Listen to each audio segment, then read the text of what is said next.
The house had never felt as quiet as it did that Sunday morning. I remember the ticking clock in the hallway, the hum of the refrigerator, and the faint sound of my father moving about in the kitchen, sounds that filled the spaces where conversation should have been.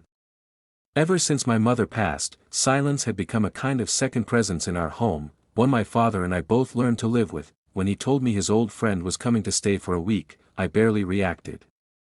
"Ethan's in town," he said over coffee, as though that name should have meant something to me. "We used to work together before you were born." He sounded excited. It was a tone I hadn't heard in years, soft and alive, like a younger version of him had woken up. That evening, when the doorbell rang, I wasn't expecting to care. But when I opened the door, something shifted. Ethan stood there, suitcase in hand, smiling in a way that made the air feel different, warmer, charged.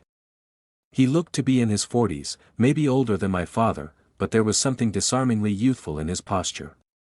His hair was peppered with silver, his shirt sleeves rolled up carelessly, revealing sun-browned arms. "Daniel, right?" His voice was low and calm, the kind of voice that lingered even after he stopped speaking. I nodded, suddenly aware of how still I was standing there and why father appeared behind me, laughing as he pulled Ethan into a hug. Their laughter filled the room easily, naturally, and for the first time in a long while, the house didn't sound lonely. I stood there, watching them, realizing that my father had once been someone else, someone who could laugh that freely. Dinner that night was unremarkable in what we ate, but unforgettable in everything else. They reminisced about old jobs, wild nights, mistakes they found funny now. I mostly listened, pretending to scroll through my phone while catching glimpses of Ethan.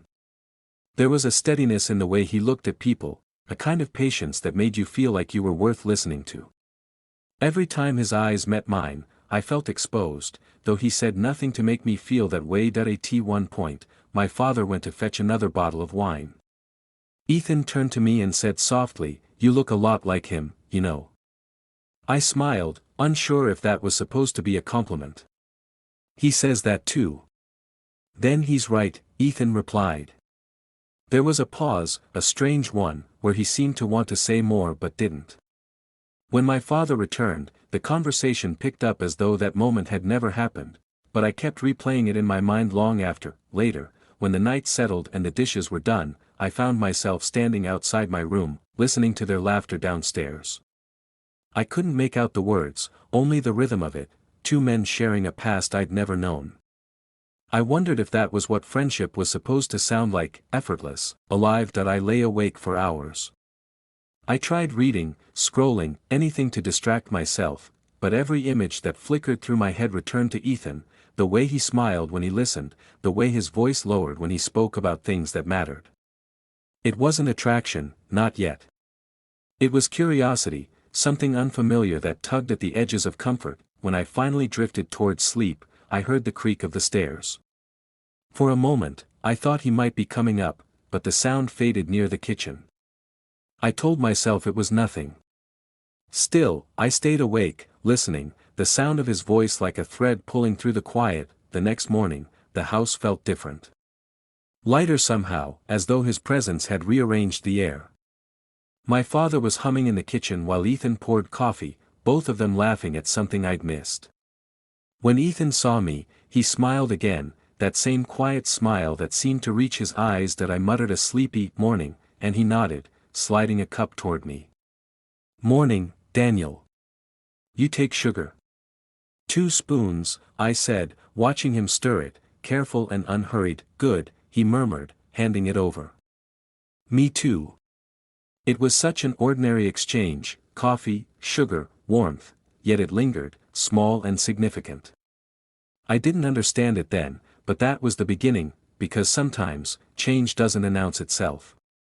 It arrives in quiet gestures, a glance, a smile, a borrowed cup of coffee.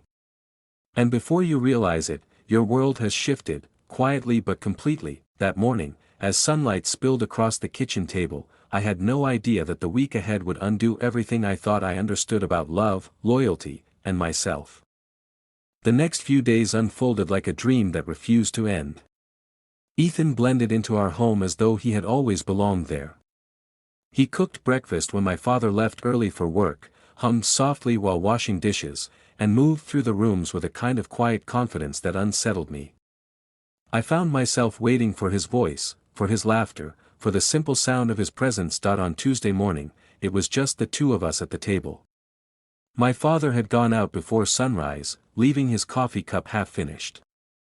Ethan sat across from me, sleeves rolled up, reading something on his phone. He looked up and smiled. "You don't talk much, do you?" I shrugged, unsure how to answer. "Not unless there's something worth saying." He laughed, the kind of laugh that filled silence without breaking it. "Fair enough. I used to be like that.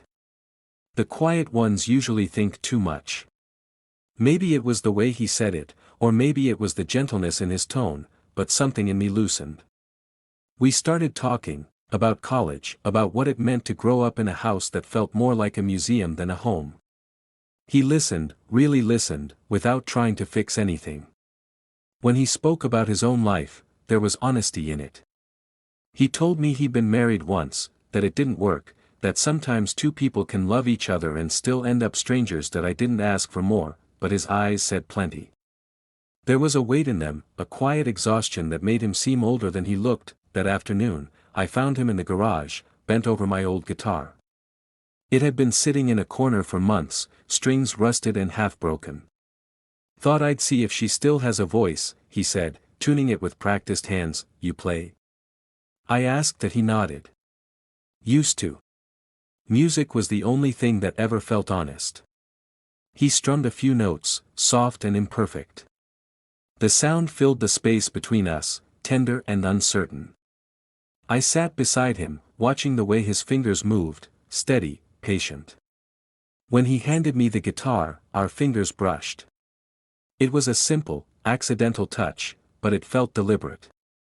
Neither of us pulled away immediately. "Try," he said quietly. That I played a few clumsy chords, embarrassed by how rusty I was. But Ethan smiled like it didn't matter. "See? Still there. You just forgot to listen." It was a strange thing to say, but it stayed with me. That night, I thought about it again, how sometimes what we stop listening to doesn't really disappear, it just waits to be heard. By Thursday, something between us had shifted. The conversations were softer now, almost coded. There were moments when his eyes lingered a second too long, when my breath caught for no reason. My father didn't notice, or maybe he trusted too easily. Guilt began to grow in quiet corners of my mind, yet I couldn't resist the pull of him. That evening, my father invited Ethan to a dinner with some colleagues. Ethan declined politely, claiming he was tired from travel. I stayed home too, saying I had work to finish. When the door closed behind my father, the silence felt different, thicker, deliberate. Ethan poured wine, handed me a glass, and leaned against the counter. "Your father's lucky to have you," he said softly. That I smiled without meaning to. "He doesn't really need me." "He does," he replied. "Maybe not in the ways you think." His voice carried a sincerity that made it hard to look away. That we talked again, but the words barely mattered. What filled the space between them was heavier, almost dangerous. He told me about being lonely in a crowded life, about how he'd built walls that no one ever tried to climb. I told him I understood. And I did, too well. The wine dulled the distance between us. At some point, he reached out, brushing a strand of hair from my face. My heart stumbled. The moment stretched, endless, fragile. "Ethan," I whispered, but it came out more like a plea than a warning. That he didn't move closer, not right away. The pause was unbearable. Then, slowly, he did, just enough for his breath to mix with mine, for the space between us to vanish. The kiss wasn't hurried or loud. It was quiet, careful, and terrifyingly real. For a heartbeat, the world stopped existing. When we finally pulled apart, neither of us spoke. The air around us felt too full of everything we couldn't say. That he turned away first, setting his glass down gently. "We shouldn't," he began, but the sentence dissolved before it could finish. That I nodded, unable to answer. The sound of the clock filled the silence between us, each second a reminder of what we just crossed. That it wasn't love. Not yet. But it was something that had the power to destroy or define us, and deep down, I already knew, it wouldn't be the last time. The morning after blurred into ordinary motions, yet nothing felt ordinary to Ethan.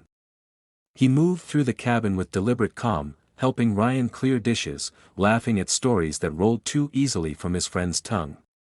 But beneath every word, beneath every breath, a secret pulsed between him and Mark, silent and undeniable. Mark behaved as though nothing had happened. His voice carried the same measured tone, his posture as steady as ever. He asked Ryan about his classes, about the next football practice, about things that belonged in the safe rhythm of father and son. To Ethan, however, every glance felt heavy, every word a reminder of the night they had crossed a line. When Ryan left to fetch more firewood, the silence between Ethan and Mark returned, unspoken yet thick. Mark busied himself with the coffee pot, pouring dark liquid into 2 mugs. He slid one toward Ethan without a word. Their fingers did not touch this time, but the absence of contact made the memory of it sharper. Ethan stared into the swirling steam, forcing his voice steady. "Do you regret it?" Mark's hand stilled on the counter. He did not look up immediately. When he finally did, his eyes were cautious, weighed down by something Ethan couldn't read fully. "I don't regret feeling it," he said at last. "But I regret what it means." Ethan swallowed. The words cut more deeply than silence would have. "Because of Ryan." "Because of everything," Mark corrected, his jaw tightening. "This isn't a road either of us can walk without consequence." The conversation ended as Ryan returned, arms full of wood, breaking the fragile honesty. Ethan forced a smile, but his stomach coiled tight. He told himself he could bear it, that the memory of one night would fade with distance. Yet every shared glance across the room told him otherwise. The day unfolded in fragments. They hiked along the wet shoreline once the rain eased, Ryan bounding ahead with the energy of someone oblivious to shadows. Mark trailed behind, steady and quiet, and Ethan found himself caught in the middle, torn between loyalty and longing. At one point, Ryan climbed a fallen log, balancing precariously as he shouted some challenge back to Ethan.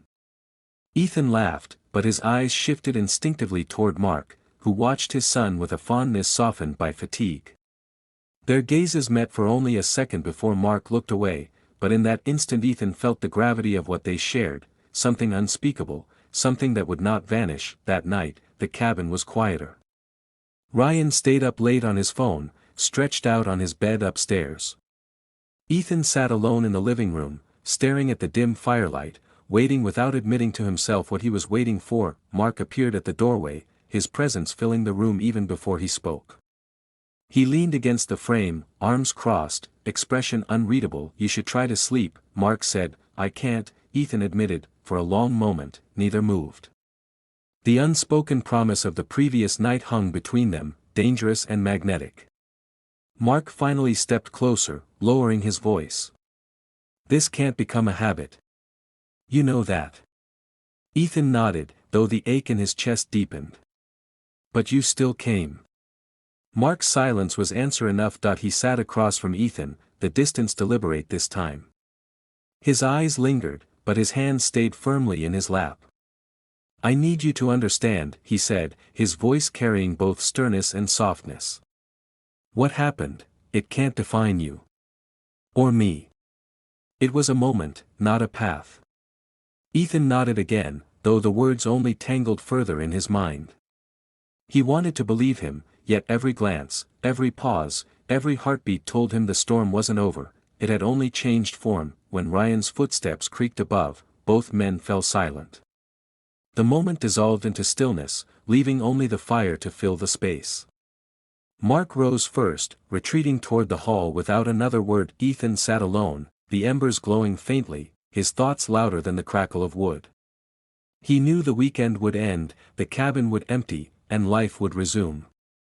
But something had been carved into him, into them both, and though he didn't know where it would lead, he knew this wasn't an ending.